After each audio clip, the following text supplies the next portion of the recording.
بسم الله الحمد لله والصلاة والسلام على رسول الله وعلى آله وصحبه ومن اهتدى بهداه أما بعد السلام عليكم ورحمة الله وبركاته dhammaan dadka ku taxan bogga aan ku leenahay barta facebooka oo xalqadii kow iyo soddonaad ee silsiladdii ama taxanihii su'aalaha facebooka maantana waxaan ku soo qaadanaynaa xalqadan 13 su'aalood su-aasha koowaad wuxuu leeyahay qofkani marka la sujuudayo waxaa la isfaray 7 xubnood in lagu sujuudo qofkii aan qayb ka mida ku sujuudin ama xubnaha aan ku wada sujuudin ma ansaxaysaa sujuuddiisu su-aasha jawaabteeda waxay u baahan tahay in la kala qaado oo la ogaada sababta keentay inuusan ku wada sujuudin hadduusan xubinkaa lahaynba qofkii gacan baa go'an lug baa go'an oo wax karaankiisa iyo awooddiisa ka baxsan sujuuddiisu way ansaxaysaa ama sababta ugu sujuudi waayo waa xanuun nabar baa kaga yaalla maba dhigi kara dhulka gacan baa kaban lug baa kaban wejigii baa nabar kaga yaallaa dhabarkuba ka xanuunsan yahayo inuu foorarsada maahane ma samayn karo isna salaaddiisu way ansaxaysaa waxaa dhici karta in rukhso sharciga uu haysto inuusan xubnaha ku wada sujuudin salaaddiina ansaxdo waxaa ka mid a sidii xilli dagaal lagu jiro cadow laga cararayo oo sujuudda halla ishaaro la yidhi waxaa jirta salaado sunna ah oo gaadiidka korkii in lagu tukada la ogol yahay oo la ishaaro waxaa dhici karta inay jirta zaxmad iyo ciriiri meeluu ku sujuudaba uusan haynin si uu sujuudana uusan haynin oo tilmaan iyo madaxa inuu yar foorariyuun ay tahay haddii cudurdaarkaa sharciga ah haystana oo qaabka uu u tukanayo looba ogol yahay sujuudda inuusan wejigaba dhigin ishaaro iyo tilmaan uu ku midaaray madaxa baa kaga filaanaysa intaasoo dhan haddaynan jirin oo xubinkii leeyahay uu ku sujuudi karo ruksad sharci oo sujuudda uga tegayna ayna jirin asalku waa inayna salaaddiisa asixin ilaa xubnihii la faray ee 7 ahaa kaga sujuudo xubin walba qadarka kaafinaya iyo tafaasiisha faahfaahinteedu waa masaa'il inta badan khilaafi ah laakiin sida guud iyo duuduubkan su-aashan jawaabteedoo kooban intaasaan kaga bixi lahaa inkastoo iyada lafteedu way buraysaa ama salaaddu ma ansaxaysa markaan leenahay aan ku salaynayna axaadiidta daahirkeedu say u badan tahay laakiin masalada khilaaf fuqahada ka jiro sa'iilka labaad wuxuu leeyahay imaamku faatixada intaanu bilaabin ama dhexda inta uu ku jiraba haddaan ka hor akhriyo ama laba akhriyo salaadaydii minaan faatixadii mar labaad soo celiyaa jawaabtu waa maya imaamka ha lagu daydo ha laga dambeeyo asaaskeedu waxaa weeye afcaasha iyo falka la samaynayo ee qowlka iyo waxa la aqrinaya maaha marka laga soo tago takbiirta salaadda ugu horraysa saa darteed xadiidkii imaamka ha lagu daydo la yidhi haddaad akhrido inamaa jucila alimaamu liyu'tama bih imaamka in lagu daydo baa imaam looga dhigtay fa idaa kabara fakabiru waa xidhashadii u horraysay hadduu xirto ka daba xirtoo takbiirta ka dambe inta dambe waxaa la tiriyey waa afcaal ee aqwaal maaha qiraa'adii faatixada lagama hadlin tasbiixdii gudaha lagama hadlin tashahudkii iyo atixiyaadna lagama hadlin waidaa rakaca farkacuu waidaa rafaca farfacuu waidaa sajada fasjuduu saa darteed imaamka ku dayashada ka dambayntu waxay muuqan kartaa afcaashay muuqan kartaa marka laga soo tagay xirashada takbiirta ee imaam iyo maamuud aan ku noqoteen kadib ama aqwaashu mararka qaarkood suuragalba kuuma aha inaad sugto ama aad ogaato sida salaadaha hoos loo akhrinayo garaan ragcadaha dambe ee hoos marka loo akhriyo faatixada kadib baa la rukuucayo wakhti aad sugtaba ma haysid salaada kor loo aqrinayana haddaynu niraano ilaa faatixadii in la akhriyo weeye xilliyadu aamusan yahay baad akhrin kartaa oo iftitaaxa ducada hore uu ku jiro, ama hadduuba faatixada iyo suuradda ka dambaysa imaamka caadadiisu tahay inuu aamuso waqti u dhexaysiiyo, waqtiyadaasaa fiican. laakiin faatixadii akhriskeedu waa laga maarmaan. qiraa'ada kor haddii loo akhrinayo wax kale laguma ogolo, waa inaad dhegaysataa. idaa quri'a alqur'aanu bay soo geli, ama wujuuban ama istixbaaban, labada qowl ay culimmadu leeyihiin. su-aasha saddexaad,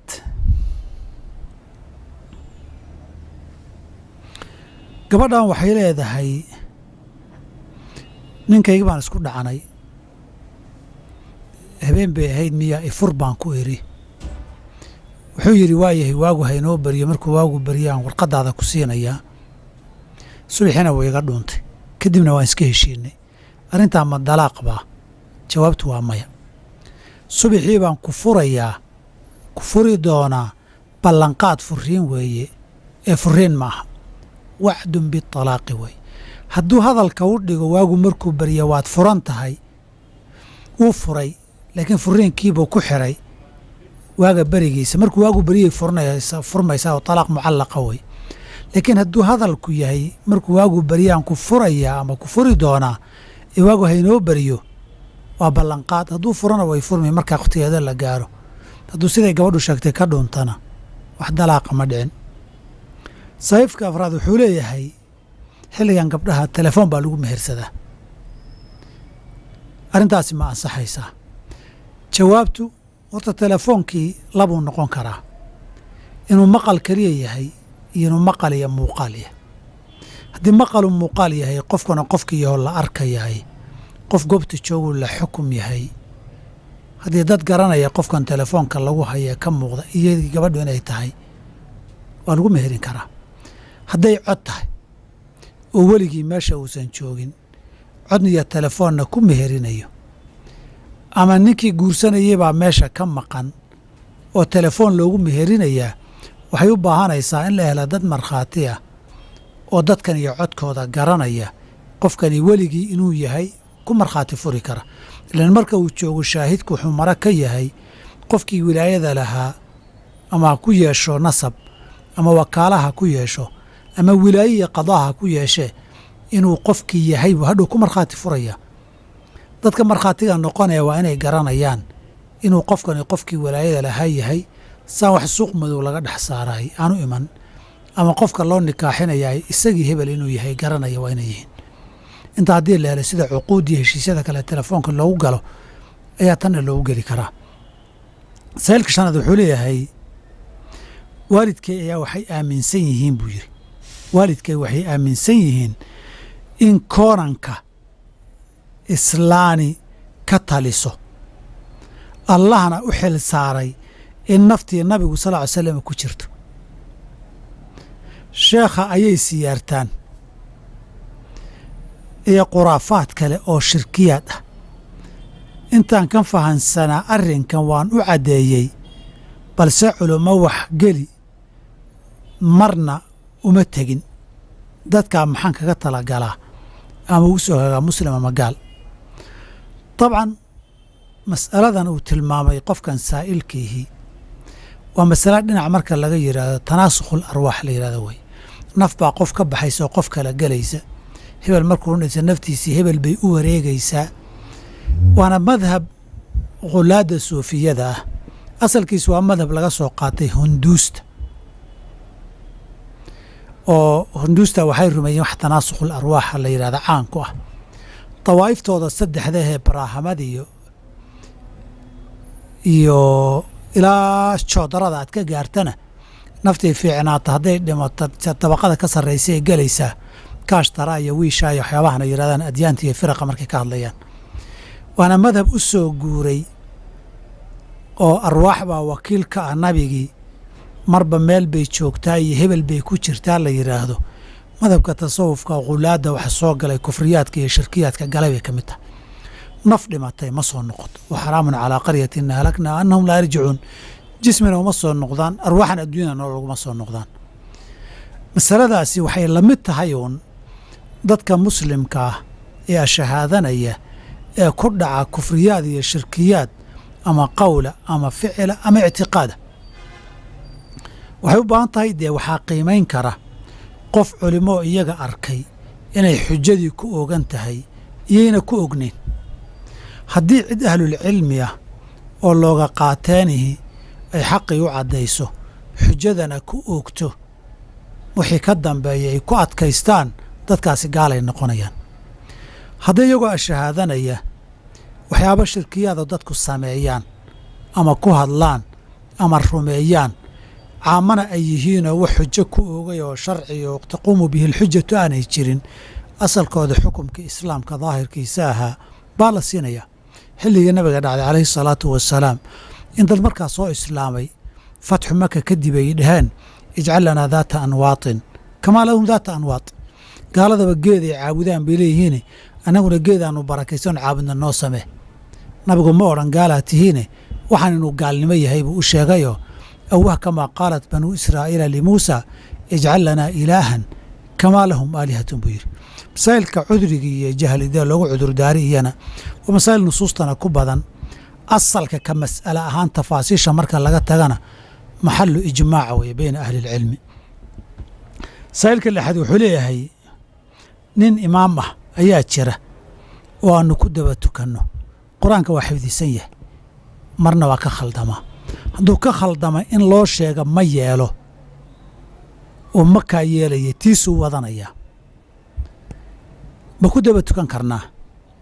waxay ku xidhan tahay meesha uu khaldayaay ma faatixadiiba mise maaha. salaadda rukniga qiraa'ada ay ku ansaxdaay imaamka iyo ma'muumkaba waa faatixada. haddaba wuxuu khaldayo khalad macnaha bedelaya isku adkaysanaya faatixada tahay dee salaaddiisu waa markay saa dhacda ma ansaxayso, adiguna ma'muum uguma ahaan kartid. hadday tahay faatixada wax ka badan wixii khalad iyo dembi hadduu ka dhasha isagaa leh, adigana salaadaadii way ansaxaysaa. jamaacadana waa ku daba tukan kartaan haddaydan bedeli karin cid ka fiican ood jamaaca la tukataanna aydan hayn. saa'ilka toddobaad wuxuu leeyahay waxaan furay gabadh xaaskayga ah anigoon rajactu dhihin baan haddana isreeraysannay oon gogol iyo xiriir gogoleedna dhex maray. arrintaa rajactu may noqon? mas'aladani waa mas'ala laba qaybood bay leedahay. qofku ninka naagtiisa hadduu furo oo inuu rajactu yidhaahda doonayo, hadduu qawlan iyo lisaan iyo af iyo eray ahaan ku yidhaahdo rajactu way ansaxaysaa itifaaqan, culimmadu waa isku raacsan yihiin.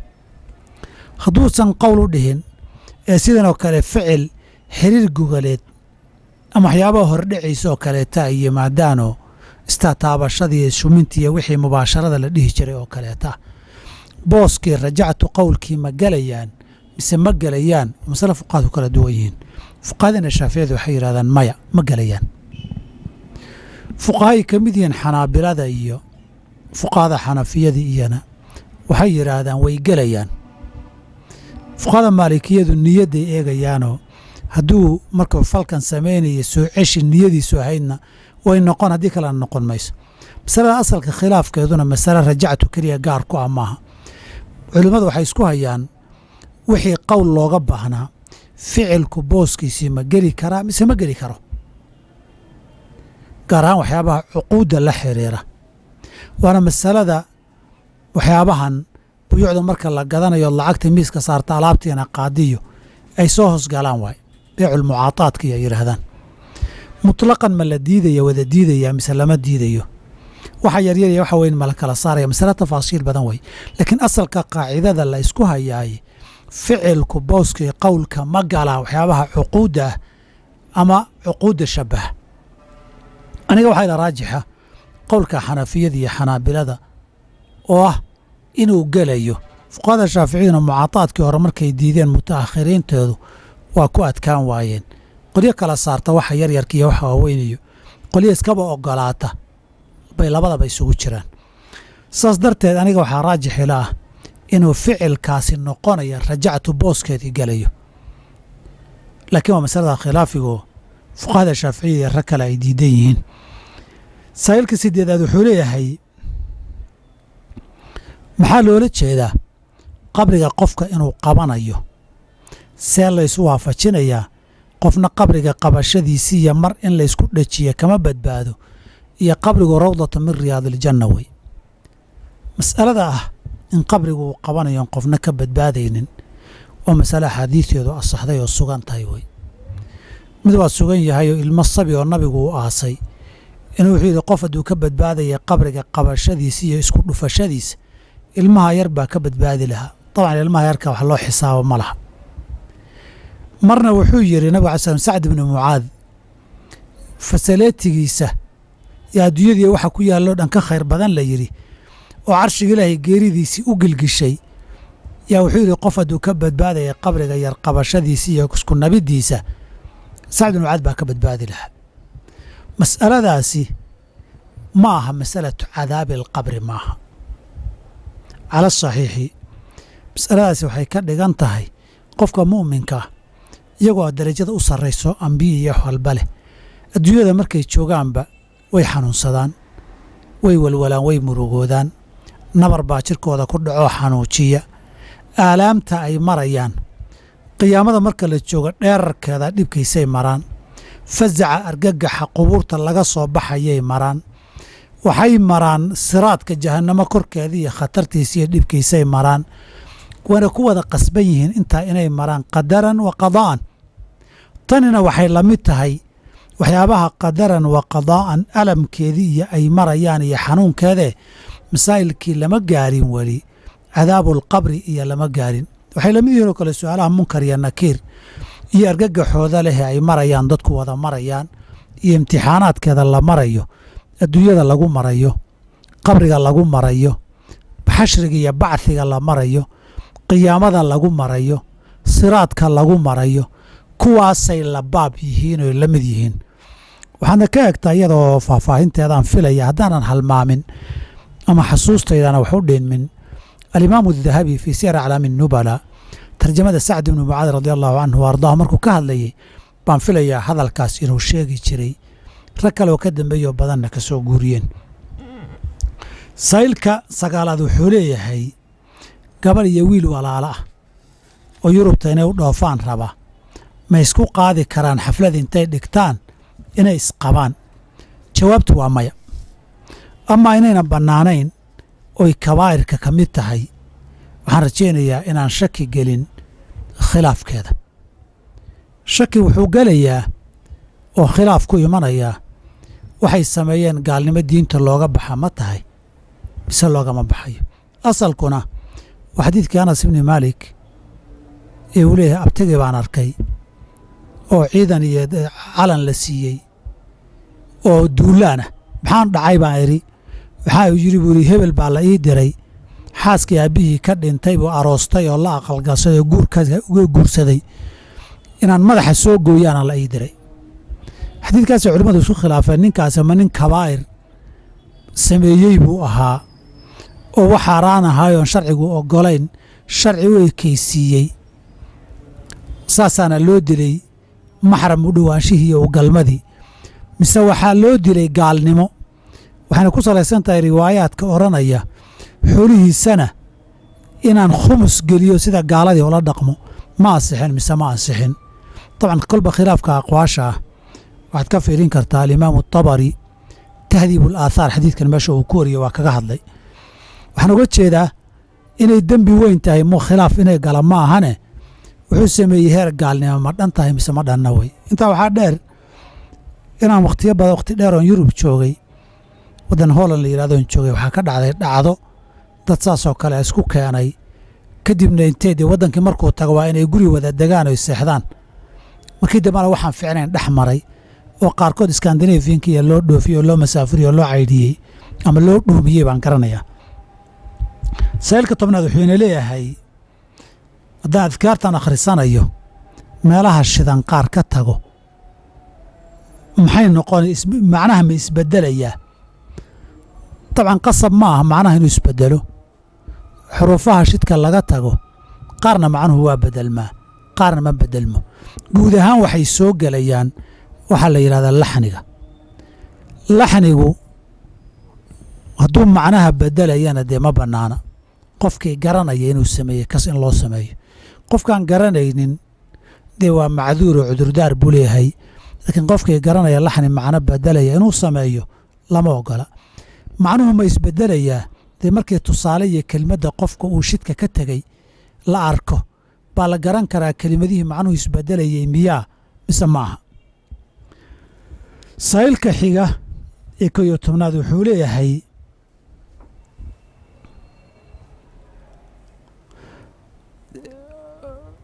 gabadh baan mehersaday annagoon gogol iyo waxbana dhex marin ayaan kadib ogaaday inay uur leedahay.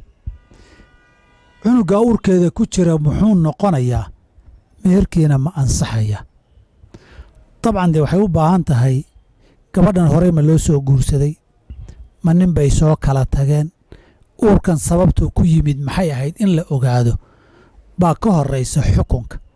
hadday nin soo kala tageen, nikaaxaasi ama saxiix ha noqdo ama faasid ha noqdo ama shubha ay ahayd, dee ilmaha ninkii hore dhalay baa loogu abtirinayaa. ninkan dambe dee ilmaha shaqo kuma lah. hadduu si shubha sharciga uu ku dhashay ayna jirin oo salka loo saarana, ilmo waladuziniya wacal buu noqonayaa. ama khiyaarkeed ha ku caloolgalo ama ha la kufsado ha la xoogo, siday dooni baa ku yimaadee. iyadu ma dembaabtay mise ma dembaabin, iyadana sidii kale uu ku yimid bay u baahanaysaa. saa darteed dee ilmahan waa sidaa hadda kuma dhihi karo, waxay u baahan tahay siduu ilmuhu calooshan ku galay in la ogaado. laakiin ninkan guursaday iyayna gogoli dhex marin, ilmahan waxba kama dhexeeyo, abtirkiisana ma qaadanayo. guurkaasi ma ansaxayaa nikaaxu? waxay ku xiran tahay ilmahani muxuu yahay. ilmahani ilmo abtir leh haddii uu yahay, guurkaasi ma ansaxayo, qofkani ciddayba ku jirtaa. ilmahan abtir lahayn hadduu yahay oo ilmahani wacal noqdana, khilaafkii culummadu gelayaa naag xaamila min azina ah nikaaxeedu ma ansaxaya ah. saa'ilka xiga wuxuu leeyahay waayadan dambe waxaan dhegaystay culummo si kale uga hadashay beeculmuraabaxa oo ku tirisay inuu ka mid yahay ribada. arrintaa xoogaa noo faahfaahay. dabcan dee beeculmuraabaxa waa beec weyn, waa muxaadara iyo wakhti dhan horeyna xajalasaadaan ka qabannay baa jiray. waxay ku fiicnaan lahayd halka qodobka ay sida kale uga hadleen, dee hadduu sheegi lahaa, haddii wax iiga muuqda waxbaan ka dhehi lahaa. saa darteed baa halkan waxaan rabaa inaan uga faa'iidaysta saa'ilka dadka su'aalaha soo weydiinayay. dee mawduuc weyn haddaad u dirtaanna su'aal kooban loogama jawaabi karo. dad baa si kale u sheegay hadalka, haddaad duuduubtaanna dee ma garan karo dadka aad u jeedaan. waxaana in badan dhacda inaanan arag waxa aad sheegaysaan. dee wixii haddii aad qeexdaan oo saa iyo saasay dheheen tiraahdaan, markaa wixii aan ka garanno waxbaan ka dhihi karnaa. waxaan jeclaan lahaa inaad soo xadidaan oo toos u abbaartaan halka aad isleedihiin waxbaa ka bedelan ama wixii laga dhahay mudanta. su-aasha ugu dambaysa wuxuu leeyahay qof guur soo maray, gogolna aynan xaaskiisa isku arkin. qof dumar wuu guursaday, gogolna ma dhex marin. qofkaasi haddii uu berri gogol dhaaf sameeyo, xukunkiisu ma dhagax buu noqonayaayo ixsaankii ama thayibkii ma noqonayaa? jawaabtu waa maya. qofku markuu muxsan noqonayo rajmile ama rag ama dumar ha noqdee, dhowr shuruud ah baa jira. shuruuddaa waxaa ka mid a qofkani inuu nikaax gogol ku dhex maray. nikaax hadduunan ahayn oo zine iyo wax lamida ahayd, gogoshaa dhex martay muxsan kuma noqdo. hadduu nikaax mujarad keligii ay yahay oon gogol dhex marinna, isna muxsan rajmi ma noqdo. labadaa masale intaan ka ogahay waa ijmaac bayna alfuqahaa. fuqahadu way isku raacsan yihiin. nikaaxaas saxiix inuu yahay baa shardiga jamhuurta agteeda. nikaax faasida hadduu yahay ma noqonayaa? khilaaf baa ku jira. qofkaasi qaangaar inuu yahay, caqlina leeyahayna, iyadana ma shardiba? nacam cinda aljamhuuri, wa can bacdihim shardi maaha. khilaafaad yaryar baa kuwaa ku jira. laakiin masalada markii nikaaxu dhacay, in xiriir gogolee dhex mara inay lagama maarmaan tahay, intaas su-aashana la weydiiyeyah waa masale ijmaaca bayna alfuqahaa'i inay shardi tahay in gogolee dhex marto oo nikaax keligii a ku fillayn. intaas ayaan kusoo gabagabaynaya 13 su'aalood xalqadan 31. insha allah xalqadda 32 intaan isaga imanayno sidaa iyo nabadgelya idinkaga tegaynaa. wassalaamu calaykum waraxmat ullaahi wabarakaatu.